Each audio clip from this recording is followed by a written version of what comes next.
My mother-in-law started cursing loudly in the living room. So now you think you're tough? Did we marry you to treat you like a queen? Look in the mirror. Do you really think you're a goddess? Get out here and wash those clothes, or I'll call my son to teach you a lesson. I couldn't take it anymore. I married into your family, but I wasn't sold to you. I didn't take a penny of dowry when I married. If you want a maid, hire one. I slammed the door and cried on the bed. My mother-in-law called Wesley, playing the victim. When he came home, he dragged me out of bed. Diana, apologize to Mom. Every time we argued, he always sided with his mother. Why should I apologize? What did I do wrong? She bullies me and you want me to apologize? I wiped away my tears and turned away from him. My mother-in-law also came into the room, her words biting. I told you not to marry her. And look, it hasn't been long. And she's already trying to dominate me. Wesley pushed her out of the room. All right, Mom, enough.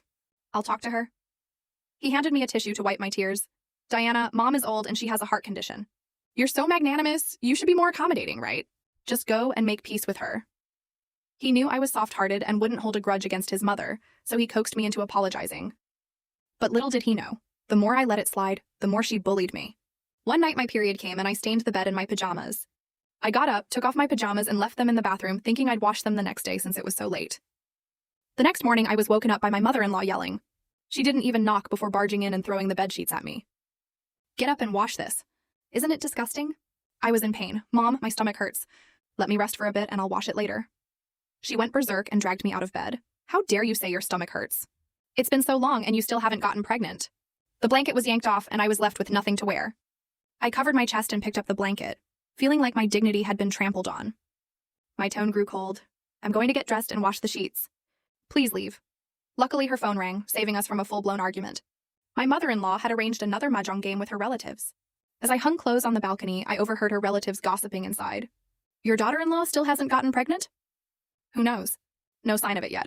Could she be infertile? Exactly. My daughter got pregnant right after getting married, and now the baby's already over a year old. Maybe you should try some folk remedies. My mother-in-law glanced at me with a sneer. I bet she's just a chicken that can't lay eggs. What kind of mother-in-law would joke about her daughter-in-law like this?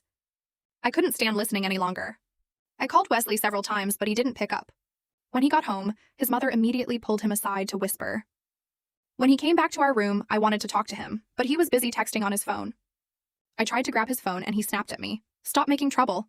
I'm busy with work. I was taken aback. What work do you have to do at home? If I don't work, what will you eat and drink? All the money in this house comes from my hard work. All you do is spend money. You can't even take care of my mom. I couldn't believe what he was saying.